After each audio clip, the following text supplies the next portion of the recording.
Thank you very much, Mr. Chairman. Appreciate the opportunity to participate in this hearing. Very interesting. Going to be very critical of the future of our country. I guess my first question is for Mr. Nasser.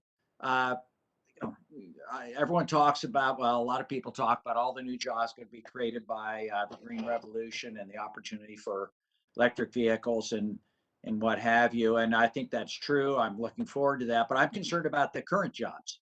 Mhm. Make sure those folks that in this great country that work in the oil, gas, and coal parts of our geography have opportunity too, and even more particularly for UAW workers. I mean, I guess my question is, what are the skills transferable between what your men and women do on combustion engines to the electrical vehicle sector?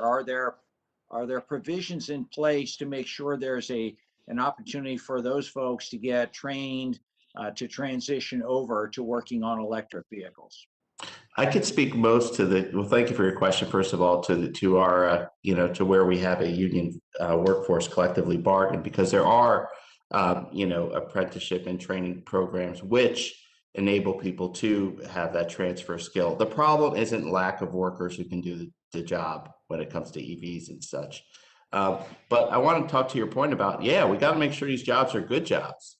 And right now, what we're seeing is we're seeing a lot of folks, frankly, in the industry, new OEMs who are resisting giving workers a voice, even though often they have it in their home country. So real wages in auto have dropped 20% over the past 15 years. If we don't start creating good jobs in auto through this transition, I think there's going to be actually a backlash on this, which would actually reduce the ability to achieve the environmental goals too. So yeah, we better get this right. I hope that helps answer the question. No, that's great. Yeah, we need to have some labor standards in here to make sure we're not downwardly mobilizing American families. So thank you. Mr. Sicardi, yeah, I think your line of concern is very legitimate. I guess the question would be, why are we even subsidizing public stations? Why not just, we've got gas stations, truck stops all over the country. Why are we not targeting them with whatever public assistance we get to set up these EV charging stations? I think the best way to do that would be to provide the profit incentives for retailers to make that investment. We're prepared. We have made that investment over the course of the last 60 years. We can continue to make those investments.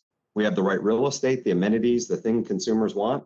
Problem is we have some true problems with the business cases. Representative Pence just mentioned the fact that we buy power from a utility at a retail price and then try and turn around and sell a retail price to consumers doesn't work. The structure of the electricity markets as it was structured 100 years ago doesn't work with demand charges. The nature of power for charging is you have to have a lot of load to put it in a battery in a short period of time. As we do more, we have more, and it makes it impossible to recover that from the consumer.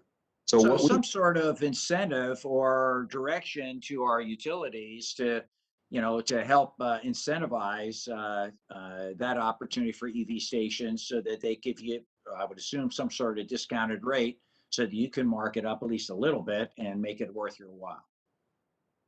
There's lots of ways to do it, but bottom line is a mechanism for us to be able to have a wholesale rate for power so that we can offer consumers a retail price and be able to still offer low prices to consumers, but have some ability to compete.